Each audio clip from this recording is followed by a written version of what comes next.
I'm Mickey Pellerano, and this is Time Lord TV, the show where we talk about astrology, occultism, and how they interface with art and culture. Today's episode is dedicated to Genesis Breyer P-Orridge, who passed away in March of this year. Genesis' many contributions to both art and magic are among the most notable of the century.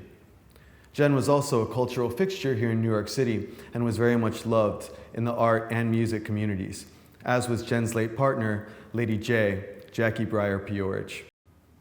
The first cultural milestone in Jen's career was performing as frontman of the influential band Throbbing Gristle, who pioneered industrial music and coined that very term, along with Chris Carter and Cosi Fan Tutti, who would go on to form the prolific Chris and Cosi, and Peter Sleazy Christopherson, who went on to form the seminal band Coil with his partner Jeff Rushton.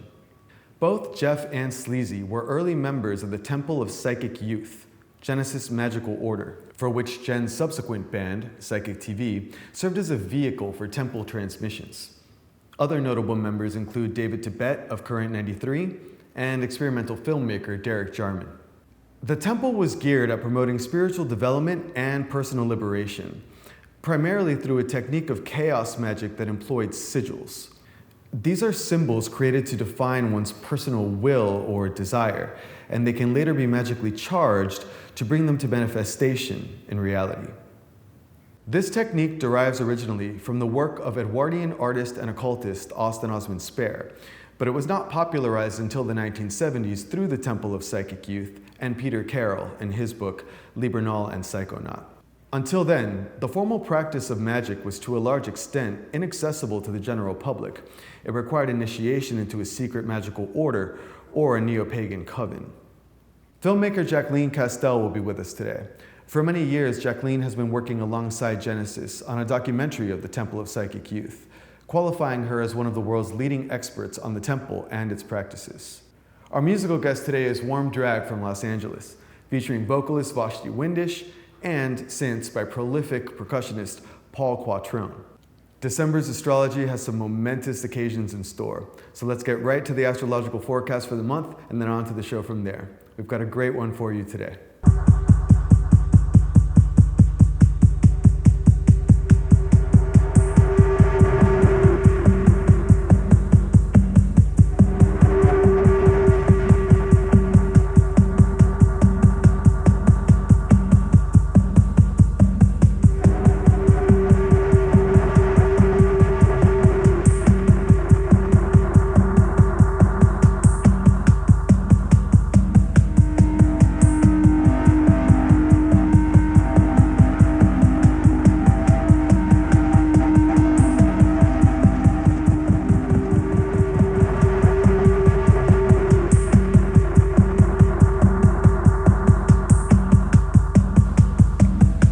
November 30th, full moon in Gemini, lunar eclipse.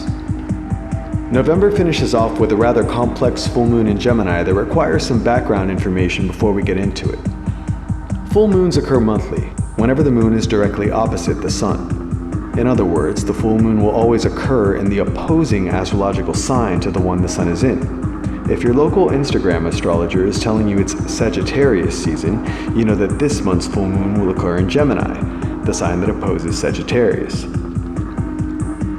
A less complicated Gemini full moon is usually a good time to give concrete form to abstract ideas, to express the adventurous and philosophical streams of Sagittarius through the relatable articulations of Gemini.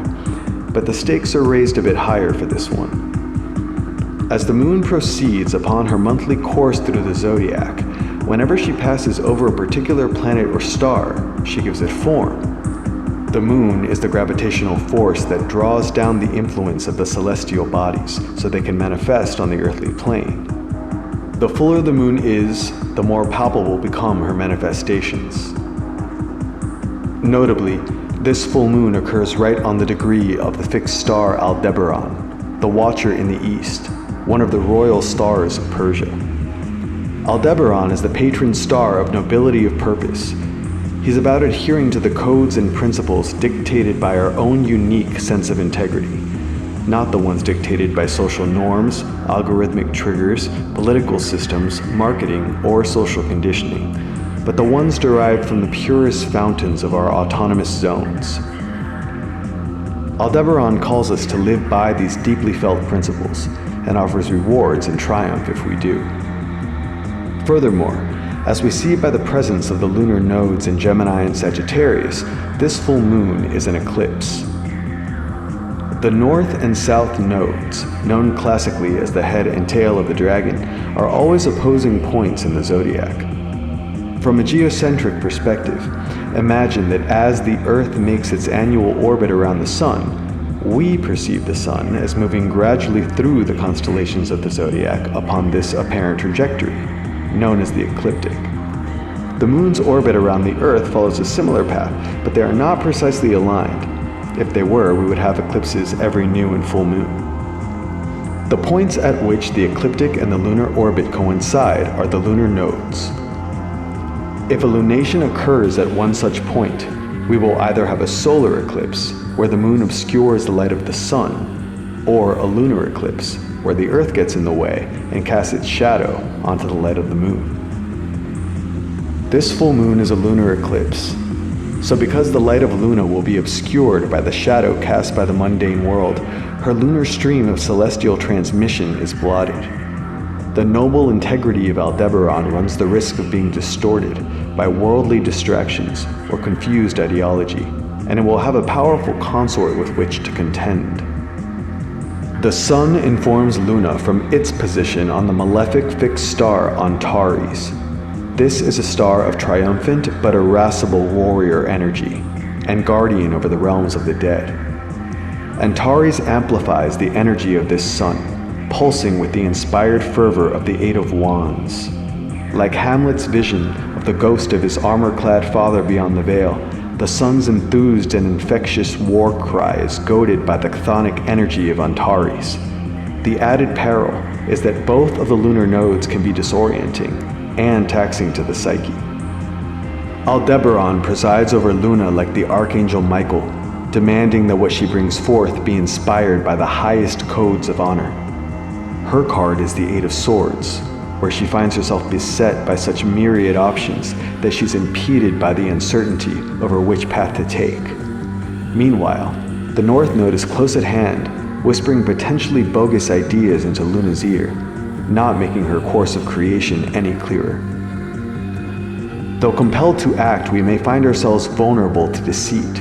Rage or fear may derail our judgment, or be wielded as powerful tools of propaganda and social pressure. We must invoke the purest authenticity inspired by Aldebaran here, while being hyper-aware of how we may be misled, either by unsound influences or our own misguided emotional reactivity. Perhaps the dubious North Node's propensity to enhance will fortify Luna's allegiance with Aldebaran, and the South Node's quality of dissipation will weaken the impulses of the Sun on Antares. Some battles are worth the fighting, but we should prepare ourselves to make difficult calls without losing our center, and heed the counsel of our interior High Priestess and not our interdemented Child King. December 14th. Solar eclipse in Sagittarius. We can tell how intense an eclipse will be based on its proximity to the North and South nodes.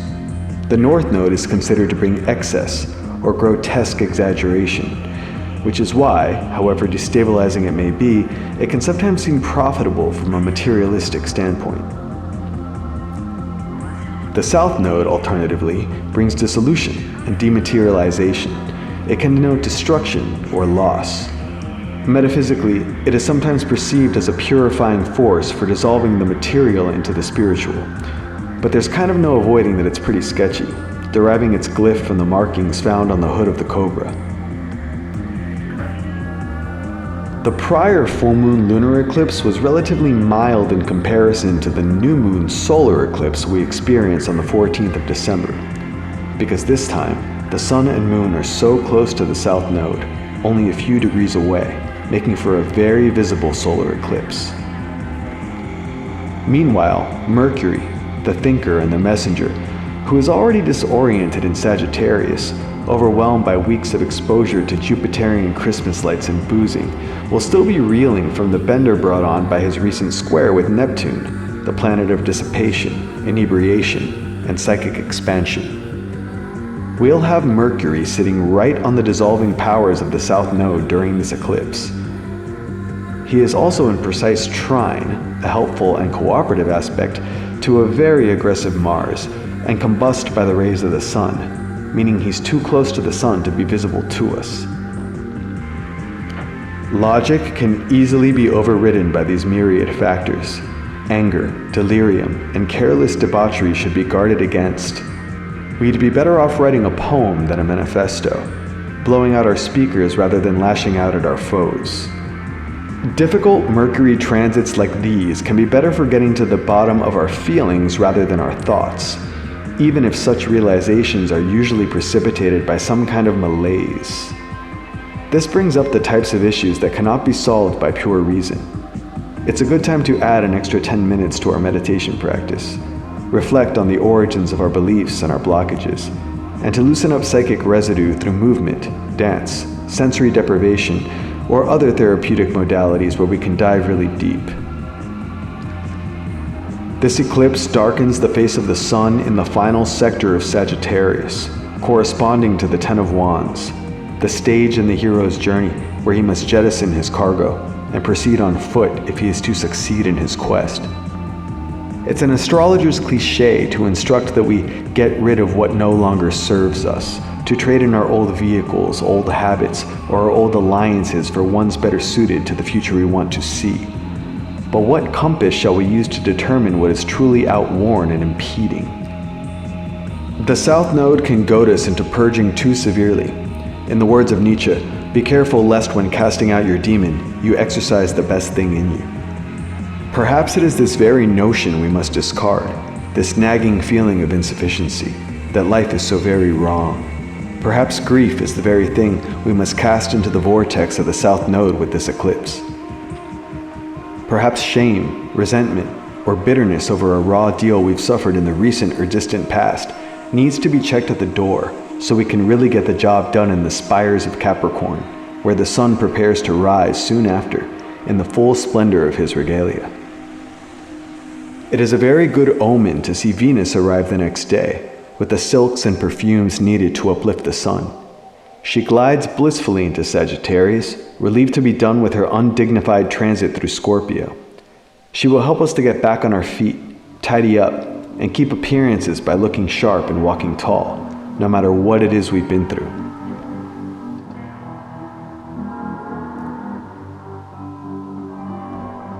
December 21st, winter solstice, the great conjunction in Aquarius. The winter solstice is a pivotal moment of the year where we begin to move from darkness into light. The nights now begin to grow shorter as the Sun increases its maximum elevation, growing into its dominion over the diurnal hours. This is the reason we have Christmas at the winter solstice, where the slain and resurrected God, signifying the setting and rising sun, is worshipped in his infancy. The Sun always enters Capricorn on this day, the austere and utilitarian setting of a stable rather than the luxuries of an inn. Here, our divine essence is signified by the Sun, finding shape in its animal nature, finding footing and grounding in the material world, the demands of the earth and the body, planning and constructing an edifice in which our interior light may dwell with endurance. But this winter solstice is especially significant, marking the beginning of an entirely new 200-year cycle, heralded by the conjunction of Saturn and Jupiter in Aquarius. The coming together of Jupiter and Saturn is termed a great conjunction and has served as a measurement for historical eras spanning millennia. Saturn represents order, structure, confinement, necessity, negation, rejection. Jupiter signifies expansion, abundance, spiritual awakening, and sacred knowledge. For the past 200 years, these two giants have made their conjunctions only in earth signs, signaling changes in the way humans related to industry, consumerism, imperialism, and property. Aquarius is a sign of air that delineates a process personified by the water bearer, the figure who turns their back on the village or the collective to rectify a scarcity. They then cross the river, denoting an egress into unknown worlds or the realm of the immortals, finally to return, transformed by the substances they are now able to contain and convey to nourish the collective. This great conjunction is the dawning of a new 200-year cycle that departs from Jupiter and Saturn conjoining in signs of the earth element. For the next 2 centuries, they will come together only in the signs of air, Aquarius, Libra, and Gemini. In this age of air, we can expect to see a dispersion of consolidated structures, new developments in science and philosophy. Our relationship to education and communication will undergo shifts. Perhaps, if we are prepared, our materialist worldview will give way to a developing rapport with our universe, a universe possessed of intelligence, and its interplay with our individual and collective consciousness as it unfolds in perpetual expansion.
Damn, guys, what inspired you to light those bonfires? They look so pagan. I'm just a bit of a pyromaniac, honestly. I have Paul's secretly pagan. He just doesn't know it. He doesn't know how he has a dark side, but he does. It comes out every now and then on a full moon. So, have you guys ever performed magic? Paul? I'm actually curious. Not intentionally. Vashti? Yeah, here and there, but not by any particular, any particular school of magic. Sort of just like make up things that just feel right to me. So then you intuitively design these rituals just based on instinct? Yeah. Can you describe one? Do I want to? I don't know. I mean, I feel like it's so private. It feels weird to talk about it, but okay, I'll tell you something that I didn't actually try to do. I had a dream that I was performing a ritual, and it was so real, and in it I was completely free and flailing around and talking in tongues, and it felt amazing. And then I woke up. But it was like almost like I had actually like transcended. And when I woke up, I still had that feeling, that like I had actually done that and sort of like manifested it in my dream. Did you do that thing where you try to make yourself go back to sleep so you can continue the dream? I can do that, actually. Really? Yeah. Fuck. Then, Vashti, did this dream inspire you to incorporate a performative or vocal element into these rituals that you devised? Yeah, I mean, I think when I do stuff, I like definitely go into sort of like chanty things that make no sense, but it's more just like noise based. Okay, then you do use vocalization as a means of inducing these altered states conducive to the rituals that you're describing. Mm-hmm. Yeah, that's actually kind of how we write music. Seriously, I'll come up with a few different loops and just play it for her and like just hand her a mic and I'll just go into another room for 10 minutes and she'll just improv. Yeah. And then I'll take that and like chop it up. So that's interesting because, as you know, today's episode is about Genesis P-Orridge and the Temple of Psychic Youth, and they were very inspired by the cut-up method invented by William S. Burroughs and Brian Geisen, where they would sort of cut up these random elements, say a newspaper article and a poem by Arthur Rimbaud, and recombine them arbitrarily, therefore introducing chaos or random chance into the program and accessing that power to elevate the potential of what the human mind could ordinarily create. Yeah, I mean, I think if you use certain imagery or if taking bits and pieces, like you were talking about earlier, like with the William Burroughs method of just like taking a piece of somebody else's art and like chopping it up and rearranging it, and it becomes its own thing, but it still retains qualities, the original. A few of those original qualities are kind of, at least musically, kind of like intangible. So that's why I'm saying like unintentionally, because who knows what kind of weird magic those little bits and pieces still possess, even if you take them and rearrange them or warp them or process them. And then once it's all together, you kind of energize it or charge it with your pyromania. Right. Yeah, and then you kind of like combine this sample with like a rhythm from another song and another sample from another song, and you like put them all on the sampler and then put those through guitar pedals and then have Vashti sing over it, and then it becomes its own thing. Totally. It just becomes an entity of its own. And, that's an essential idea behind William S. Burroughs and Brian Geisen's concept of the third mind, right? Giving something a life of its own through collaboration and reinvention and all that stuff. So. Yeah, and it's interesting too, because it's like pieces of a puzzle. and it's actually a kind of painstaking process of like trial and error, because not every sample fits together. You know, more often than not, they actually clash, and so, and a lot of it's random too. Just like the first thing that comes up. You know, like I'll have a sample or a loop going. Sometimes I'll take a piece of a song and it'll just instantly click. It's like, yes, That's the one. Yeah. So, I guess it goes back to the unintentionally. Yeah, it goes back to the idea of being responsive to the piece itself and the life that it wants to evolve for itself out of the seed components of the cut up elements that have been placed there. And then applying the skills necessary to feed it the way it needs to be fed so it can grow the way it wants to grow. It's very alchemical in that way. It's almost like making a homunculus.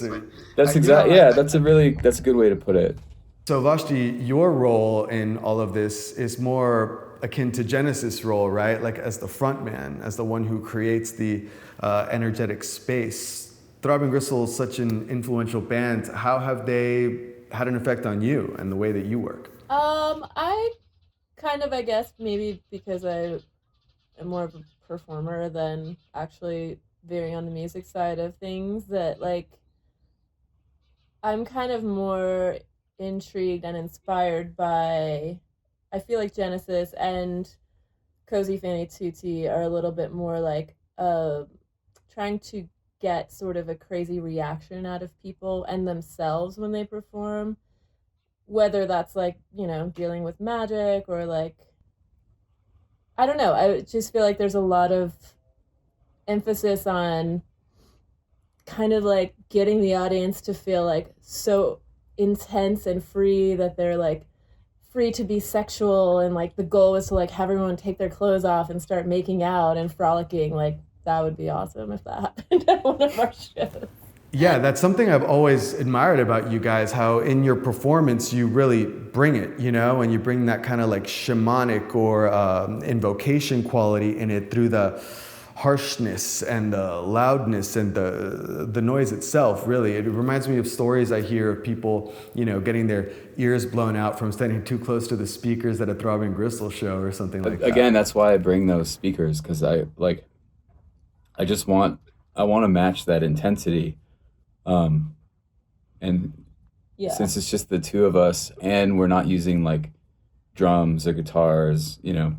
I think we also both feed off of that loudness aspect on stage too, because when you don't have things like that with you and you're just using, you know, some monitors in house, like if it's quiet, it's really hard to reach that level of, like you're saying, like ecstasy or intensity with things not being visceral as you're playing them. Does that make sense? No, for sure. Yeah, so it's almost like the intensity is the energetic factor that drives it, since the physicality of instrumentation isn't there. Exactly. And that is a little bit also Throbbing Gristle too, right? Is like you have this intense like beats and sounds that like trigger different parts of your body in ways that you like never really felt before. Mm-hmm. Definitely. Visceral is the perfect word. You have a physical response, and your body is actually altered, and your psyche is actually altered. And this is the effect of powerful music, but it's also the effect of powerful magic. So, well. But honestly, this conversation's been kind of inspiring. Not even kind of. It's been very inspiring, because I haven't. We've both been in our own worlds for the last. Yeah, I had barely done shit. Well, yeah, that's one of the things that have made these times so rough on the soul, is that we don't have that experience of music anymore. And like talking about it, like just instantly getting all these ideas, and you just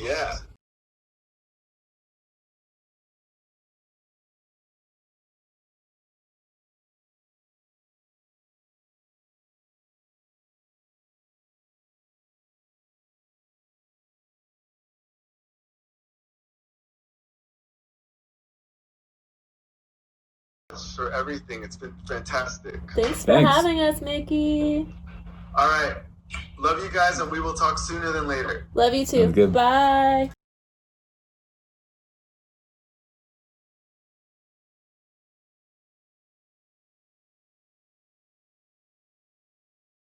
We're here with Jacqueline Castel, a filmmaker who is directing the documentary A Message from the Temple about the Temple of Psychic Youth. So thank you so much for joining us. Thank you, Mickey.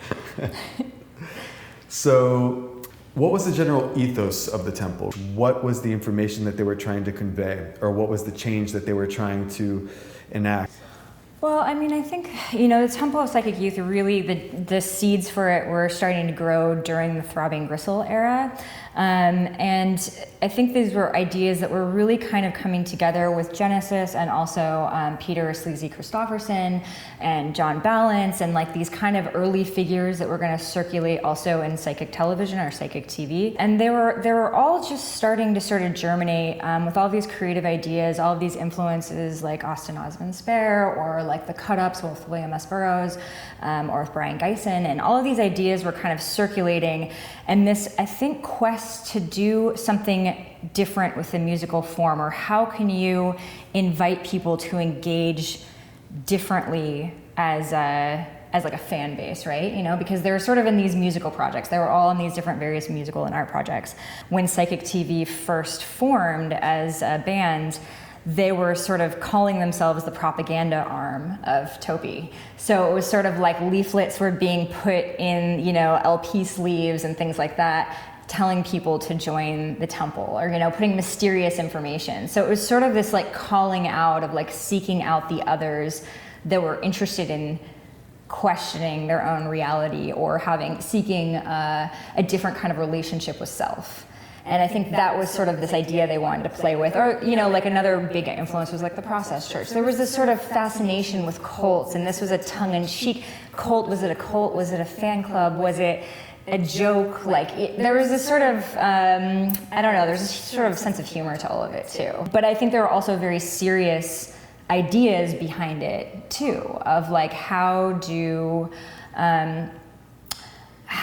kind of become more in alignment with your highest self? And how do you get other people to join you on that quest too? So it did really stem essentially with from a magical impetus, right? Sort of influenced by Aleister Crowley in some ways too. Oh, of course, and OTO and all of that, yeah. Yep. Mm-hmm. Do what thou wilt shall be the whole of the law. And I think that the phrase do what thou wilt shall be the whole of the law has a reputation for sort of being like, do whatever you like, and like the world can kind of be this chaos or whatever, but that's not the essence of it. The essence is to really understand your will from a perspective that is not tarnished by conditioning or weaknesses or fears or prejudices or any of these things, right? Like finding this authentic expression of the will. What practices did they employ to others who may not have been well versed in magic in order to get them there? There's a lot with this sort of philosophy that's like, oh, it's hedonistic, or it's just about you, or it's selfish, or whatever. And I totally agree with you. That's like completely missing the point, that it's really about radical personal responsibility for what you want and who you are, and to engage with that fully and to really mind that and to explore that. And I think that this sigil making process, it was at the center of it, it was the entry point, but then that could open up so many other doors and so many different types of experimentation. It was almost kind of like the punk movement and how that sort of like changed music. It was like, I remember one of our interview subjects, Louise Arrington, she was running an access point for TOPI outside of London in the countryside. And I remember my opening question is always to every interview subject, what is TOPI as you would define it? And I think her exact quote was, TOPI was a fist fuck to the occult scene. And it was just sort of a like, fuck you, we're gonna do what we want, we're gonna claim this back, we're gonna get outside of the Museum of Magic, we're gonna sort of like make this something that everyone can access, and that you don't, like that anyone can enter into it. And so they were sort of providing these entry points for people to just walk into it as like a fan of a band or art or I don't know, even, early video experimentation, and be pulled in by that, but then drawn into something deeper and something that they may not have ever gone into or may not have ever seen themselves as magical beings, but this sort of like allowed an entry point. And that was originally really begun by Speer, because in Speer's development of the sigil method, the reason why he even invented this method of creating a symbol to encapsulate your will or your desire and then get it done, right? Affect it magically, create effective magic in the world, is that he had exposure to these very Baroque secret societies and whatnot, such as the Golden Dawn, which require a lot of regalia and a lot of money and a lot of initiation, hierarchies and things like that before these practices are bestowed upon you or before you're allowed to access them. And Speer was a genius, right, artistically and magically. So he's like, wait, I've been here and I know how it works. What's being done here is that the subconscious is being accessed. And the subconscious, right, via these magical traditions and via Jung, is accessed through symbol, yeah? And so he's like, well, all you need is a symbol. Right? And then all you need is to be able to get yourself into a state where the intellect is temporarily shut down for a moment and the subconscious becomes impressionable. So the sigil method, I believe I'm correct, was kind of the central practice of Topi, right? Of getting people experimenting with their ability to practice magic and their ability to affect changes like this in the world. There was the first thing that you could kind of mail order was the Grey Book. And so this was a whole book on like sort of the methods and practices of the temple. And now none of this was like a requirement. It was all sort of like, if you choose to engage in this, if you choose to be involved, these are some suggested methods. But it was also kind of kept a little bit loose. Like there are certain things that was like, this is how you can get to this state, but the way in which people interpreted sigils was very different. Sometimes it would be surrounding, a sculptural piece that somebody was creating, or it would be a video sigil, or it would be like a collage or artwork or something like that. So there were different ways that it could be expressed, and that was kept purposefully kind of open to service the individual and to say, you do what is right for you, but here are the basic parameters of what to work with. In the Grey Book, one of the sort of central sort of ideas was like, if you choose to engage with this, on the 23rd day of the month at 2300, 11 p.m., you would do this sigil practice, and then you would send that sigil into the temple. And then those were sent into the temple, and then there would be this sort of exchange. You got back what you put in. And so it was, if you were going to really put a lot of time and effort into these sigils, if you were going to really look within, I mean, one of the Topi phrases that I really love is, for people with the courage to touch themselves. If you were really going to go internal and you were really going to share and really be vulnerable and send in these sigils, you would then get feedback back from people from the temple, and they would say, oh, I saw you're interested in this, or you're experimenting with this. This could be another method that you might be interested in. And it would kind of go all over the place, and then you'd start these dialogues, and it would all be sort of, mail-in. And as the temple started to grow, it started out in London, but then there started to be these access points. And so they started like cropping up all over England, and then all over Europe, and then all over the United States and Australia. And so then it became this whole huge network. It was like this pre-internet networking for underground information. So it starts out with sigils, but then you might start trading information about body piercing, or you might start trading information about underground cinema, or about the AIDS crisis when there wasn't a lot of information being circulated about that. So it was very interesting. It would just start to open up all these different types of conversations. And I think there was a heavy video influence from the very get-go, because early on, psychic television, they had so much media, and they had created a sort of initiatory video, the first transmission, which was like highly controversial, but there were ritual videos on that, and then there was also this sort of filmed introduction that was done, and it's just like this white room with a psychic cross, and in it, there's a darkened face and a Derek Jarman sitting at a table, and I was sitting there, it was driving me crazy because I was like, wait, these words are not aligning at all. Like there's something really off with this. And then I remember asking Jen about it, and I was like, oh yeah, so Derek Jarman is reciting Chaucer, And Mr. Sebastian, who is the temple piercer, is the one reading the excerpts from the Grey Book. But they put them together like that to sort of break reality again, right? Like all these ideas of like sigils or linking the conscious and unconscious, they were doing that early experimentation with video as well, really early on, and sort of just trying to, through editing techniques, like break reality, you know? So that was a really big part of it too. Video was a huge part in editing and working with that as a magical process as well. So it was like using this disruptive element to discover your own autonomy by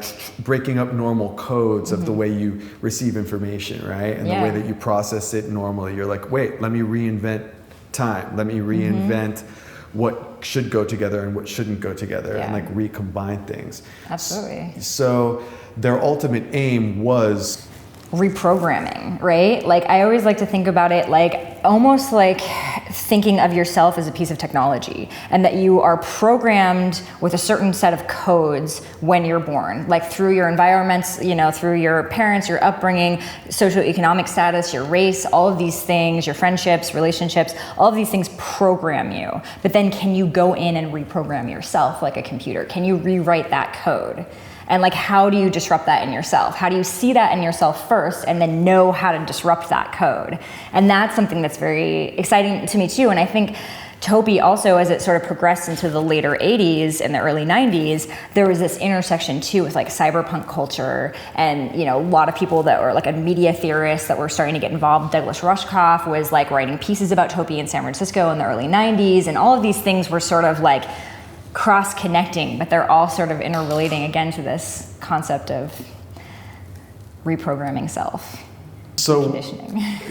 Deconditioning. Yeah. So where has this gone, right? Because now, you know, we're living in this time that we're now subjects to all these kind of algorithmic impulses that come from outside of us that really appeal to almost our most like base programming, right? Our most initial programming, right? Like sort of what's going to get a rise out of us, what's going to rouse anger or, you know, oxytocin or dopamine when we hit like on that button, right? So where has this technology gone, and does it have a place in the way that we see ourselves now, where, you know, we're kind of in danger of not only being programmed, because that was always a danger, but almost being like triple programmed, you know, with all of these new stimuli that we have. Yeah, I mean, absolutely. I mean, I think that was some of the ideas that were being conceptualized within the temple, especially with this idea of editing and video, and this idea of messing with like sort of television. Now we have like social media and the internet, and we have all these other sources of like, you know, control sources, and it's becoming more and more sophisticated, you know, so it's cracking through that, or even seeing it, understanding how it's impacting you, is getting harder and harder, because it's getting more and more sort of deceptive, or it's becoming cloaked in all these ways that people don't think about, you know, are again like algorithms or all these things like those, that there are experiments that are happening on social media to see if we, you know, place your feed in a certain way, can we get you to act in a certain way? Can we get you to think in a certain way? You know, and I think being aware of these systems and what they're capable of is really important, and I think a lot of people don't think about it. They take it for granted, or they think like, oh, it's surface level, it's exactly what it is. It's just, it's a social media platform. But at the end of the day, it's becoming harder and harder to understand exactly what is going on kind of behind the scenes and how we're being programmed it without even recognizing it. So, yeah. Right, so since Topi dissolved when? I believe, well, I watched an interview with Carl Abramson, and I believe they kind of dissolved, just as you said, more out of burnout, right? I mean, I think one of the big points that sort of cracked things open was when the Scotland Yard raid happened to a lot of the Topi properties and the P-Orridge properties in England, in both London and in Brighton.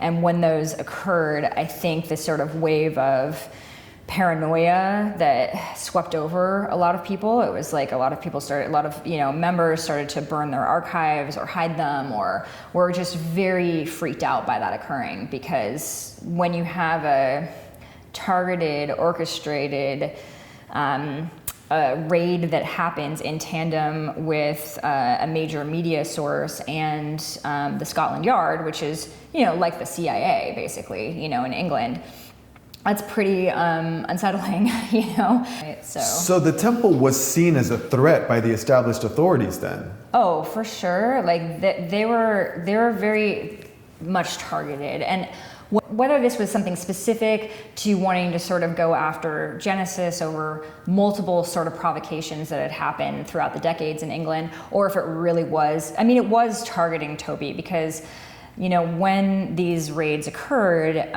there was a Channel 4 news program in the UK called Dispatches, and the show that they broadcast on the air was called Beyond Belief, and there was a show on ritual satanic abuse. And so that show aired on national television, and there was a woman that was in the piece, and she had a darkened face and a disguised voice, and she claimed that she had been part of the Temple of Psychic Youth, and that they were aborting babies and eating them, and like all this really crazy stuff, right? But all fabricated information. This was put on the air as a means to justify the police raid because that was not legal. What happened? The Scotland Yard came in and raided all the homes and took all of the archives. By the crate load. Everything was taken from the house, and that's it's crazy to think about what was lost because the musical recordings, the things that had never been released, original Derek Jarman films, like all sorts of stuff just evaporated, just gone overnight, and never returned to this day. So with no justification. And so that's what's really frightening is this sense of the targeting of individuals or groups that, yes, might pose some sort of a threat in some capacity or maybe gaining too much power. And I think what's interesting is around that time period was when Toby became a little bit more political, right? So it kind of started out with this idea of an individual quest, and that was like a certain ratio of the temple, right? You start out with yourself, then you start out with your immediate, community, and then you reach out to the global world, that's the steps in which to, actually reach people on a larger level. And you kind of see that in the course of like the temple itself. It started out with a small group of individuals, grew into a larger network, and then they started to become a little bit more politically active. And then it was right shortly after that then they get targeted, right? When there was like real power that was really being exerted by the temple, that's when I think it started to come into conflict on a larger level by the authorities. Right.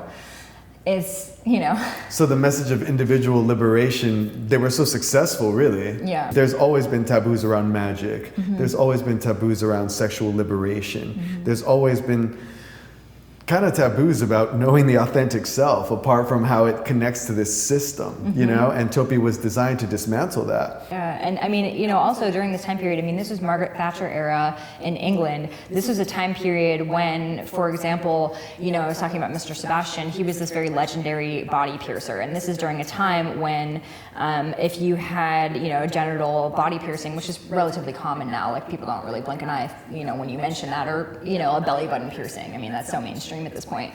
But at the time, it was considered grievous bodily harm. That's one degree below manslaughter. So people were being criminalized and put in prison for piercing people consensually. So Mr. Sebastian he was part of a whole big roundup, which was really essentially a way in which to persecute the gay underground. It was like, we want to get rid of this element, so we're going to go after these people and say that they're inflicting grievous bodily harm on people. So this is at a time period when all of this stuff was happening around the same time period, and there was a total all-out assault on these ways of thinking and on these in individual expression was like trying to be snuffed out.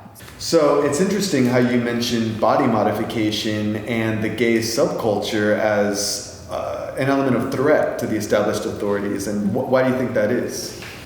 Well, I think that there's always been, if you look historically, I think sexuality has always posed a threat to society or people that are in control, or to religious institutions or anything. There's always a lot of restrictions around it. And I just find that like anytime that there's a lot of restrictions around a certain thing, that to me indicates that there's a power source there. And there's a power source where there's some fear of that being accessible. And so I think that, again, like experimenting with one's sexuality, understanding like the power of the orgasm, understanding these mechanisms, these technologies, these magical means in which to access them does pose a threat, or it wouldn't be restricted. Well, what about now where our attitude towards sex and our accessibility, say, to pornography is unlimited, and we do have all of this access and there is no repression? How does that express itself under these conditions? Well, I think in a lot of those cases, and not, across the board and not unilaterally, but I do think a lot of times those expressions are very base level, and they're not connecting us with that magical sort of element. They're sort of these quick dopamine hits or rushes that make people feel as if they're accessing something subversive or something that they're not supposed to have access to. But it's sidestepping the real power. You could argue that the dissemination of pornography in such basically unlimited capacity is actually weakening our own sense of power, right? It's actually weakening that because sex and the orgasm and all these things are so widely accessible that we are no longer tapped in. I've been practicing these techniques of Taoist yoga recently based on Chinese alchemy, and I have noticed this tremendous, and there's this emphasis on retaining the orgasm, right? Or not, or retaining the semen, right? Not ejaculating and all of these things, and veering away from this proliferation of pornography and this kind of easy access to the power of the orgasm, because the power of the orgasm is vast. Or transactional. And I think that's what we see even with like apps and things like that, right? It's just becoming part of a commercial entity. It's like, oh, I want to have sex now, so I'm going to open up this app and get it, right? And like, there's an elevated power source there that you can access. Yes, and what also needs to be examined is that sex is the easiest and most convenient way to ensnare the consumer, right? And that's been known, for God's sake, since Edward Bernays using the Freudian kind of techniques of phallic worship and whatnot in advertising. Absolutely, propaganda and like, Exactly, and huge advertising companies paying tons of money for these Freudian understandings of the way the psyche works so that they could sell products.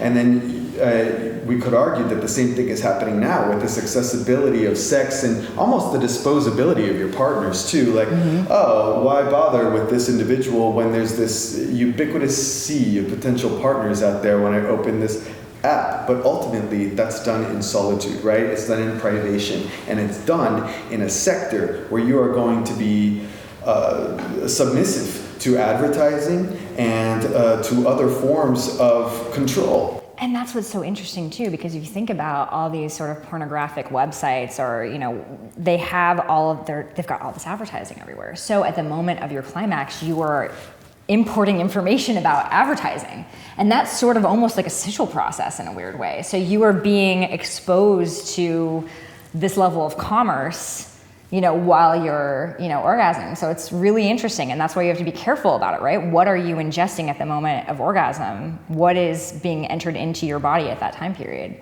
So exactly, because in the sigil method, the easiest way to achieve gnosis, or to achieve this mental state where the subconscious would become impressionable to whatever symbol or desire you were introducing to the subconscious, orgasm was the most convenient way of getting the mind there to be in that place. So now, where the orgasm has become this commodity, right? It's unfashionable to be aware of the power of the orgasm, from Freud's ideas down to Wilhelm Reich and his ideas about orgone energy, which William S. Burroughs was majorly obsessed with, and also the Temple of Psychic Youth. Yeah, they had pamphlets on it and how to build your own orgone accumulator, So there were pamphlets like that and experimentations with that as well, because it's the same sort of idea, and it links into all the sigil magic as well, like the power of that energy source, Wow. Yeah. So instructing how to build the orgone accumulators with metal and fur inside. And yeah, stuff like that. exactly. And so it's like doing this. Yeah, exactly. It's like, here's how you build this, or here's how you build a dream machine, or here's how you do this. Sometimes they would just be instructional manuals of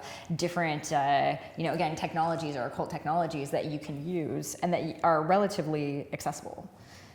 relatively easy to build on your own or create on your own. So that was also part of it. It was like, all right, you're interested in this. Here's the architecture. Here's the map. Build it. Create it yourself, you know? And so that was what was really empowering about the temple as well, is that it was like, if you're interested in this, it's not like we're just going to give it to you. It's like, okay, here's the base information that you need for you to do it yourself. And again, tapping on that idea of radical self-responsibility, you know, as a pathway and a gateway to creating your truest sort of form or self, or connecting with that and connecting your unconscious and conscious desires into one, so you can be the most powerful source that you can be while you're on this planet. For sure. And it's almost as though the system automatically fights back, because the 80s, I mean, gosh, that was the last, you know, Saturn-Pluto conjunction, right? 1981, not that long ago. And we just had another one. And it's interesting how Saturn-Pluto conjunctions really indicate these times where, say, Thatcherism, right? Or the Cold War, the height of the Cold War in the early 80s, right? That fear, that conservatism, that nationalism, this, you know, wanting to have these cohesive identities that can easily be labeled and easily be quantified, how there's always a rich subversive movement underneath all that happens at the same time. And then it coincides with these Saturn-Pluto conjunctions of like harsh injunctions of, you know, political solidarity and everybody kind of conforming in these really intense ways, and how these currents really flow. So how does, since Genesis is no longer with us and the temple is no longer functioning, what tools do we have to kind of combat these intense agencies of control, really? Well, I mean, I feel like my dad has this thing that he says, we have all these old paintings in our family that have been passed through the generations, and he has this sort of thought process on it where he says, we're here to be time travelers, and we're here to take these works of art through the generations. They're always supposed to stay with us. We're supposed to have these ideas and keep them and move them forward into space. And I feel like that is something that we can do with these ideas, however they're going to manifest, if it's Topi or if it's something else. Within us as individuals, we have the power and ability to bring those ideas forth so that the next generation has them, and the next generation has them, so that like what you do, even just on a personal level, is, I don't know, inherently political or inherently awareness, or, you know, me making this film as a way to be like, these are ideas that are worth preserving, and this is something that like people should be watching 50 years from now and still be able to connect to it, like in this sort of timeless sort of space, right? That these are eternal ideas. So I think that even if it's in your own practices, or even as an artist, or as like in any way that you create or put forward information into the world, I think that if you are embodying these principles and getting them out there and speaking to people about them, I mean, I'm not talking about evangelizing or just going out on the street with leaflets or anything, but just in the process of doing these tactics or techniques yourself, you are bringing them into the future, or talking to other people about it, or talking to people about your process. I mean, those are the ways that on an individual level you can impact change through your own individual actions. I mean, that may be the only thing we actually have control over, but I don't know, you know, it's like, it's interesting because people always ask me, do you think the temple's going to start again? And it's like, I don't know if it's meant to happen, or maybe it's meant to happen in a different way, or maybe it's already happening in a way that we're not even aware of, or somewhere else on the planet, or, you know, these ideas are manifesting in a different kind of capacity. I mean, Topi was a snapshot of that era, and like it was alive and well then. I mean, I think that's what was so exciting about it, is that you almost even think about it like, you know, there's like these legendary music venues or something, and if they kept going, you wouldn't really think anything of them, or you'd be like, oh yeah, whatever, that place, or it would seem kind of like dusty or something, right? But if they were there for like a split second, it was vibrant and it was alive and it existed for that moment, and it's legendary, you know, and that passes through. So it's not like there's a sense that it has to go on forever, right? Like, but that idea does, but it's going to manifest in a lot of different ways, and that's up to the individual to take on and be like, this is something I want to experiment with too, you know, those same kind of concepts. So, man, that's beautiful. Yeah, and it's very inspiring, you know, for ways for us to push forward, you know, as cultural forces, as magical beings, as all these things, and really embodying that, and really making it an important part of this incarnation and the time that we have in the world, as long as we champion, you know, those beliefs and those powers, that's hopefully enough, right? Yeah. But it is interesting because, like you were saying, you know, these things happen in cycles, and I'm seeing this whole kind of like interest in the occult that I don't think was even here, you know, 5 years ago, 10 years ago. Definitely. You know, like there's a whole resurgence of it, like another sort of occult wave that's occurring right now. And that's like, it's very exciting, right? And it goes in these ebbs and flows. And like, this is when you have these are these moments when you have a channel or an ability to kind of reach out to people or connect to people in this, I don't know, in a similar way, I guess, you know? So I think it's an exciting time period. It's a very, I mean... Stressful? Yes. Yeah. But beautiful in its chaos at the same time. Yeah. Like, so when are we going to be able to see this film? well, I mean, it's one of those projects that, you know, when I first started it, I didn't really know. It was like I jumped into the deep end without knowing how to swim. Like, I didn't know how vast it was, you know? I didn't know how big of a story it was. And then I'm a bit obsessive. And so I kind of really dive deep, which is, it has its positives and negatives. So it became this much bigger project than I thought. We've done interviews in 10 different countries with over 60 people. I have archives from all over the world that I've been transferring for it, which is really exciting.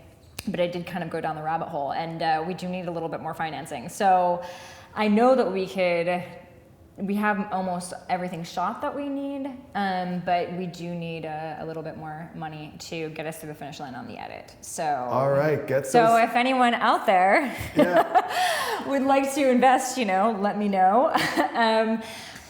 But we're close. All right. It's a massive project. We got to get those sigils out. We got to get our magical energy together to get this film out there, because, you know, I just feel like we need it. Yeah. You know, the world needs this. The world needs to be reminded of these technologies in dedication and in gratitude to Genesis for spearheading all of this and inspiring all of us. You know, every magician really working today, and to some degree, much of the artists and musicians working today owe respect to the courage and the innovation of this person whom we loved very much. And this has been so inspiring, and thank you so much for sharing your knowledge and your insights and your excellent experience with all of this material. It's fascinating. Yeah, it's been an absolute pleasure. I love talking about this. So yeah, thank you for having me. Well, I can't wait, and any help you need, you give me a call, because I'm there for you always. Okay, thank you so much, Vicky. And thank you all so much for watching. This has been fantastic. This has been December 2020. We will see you for January 2021 for the new year.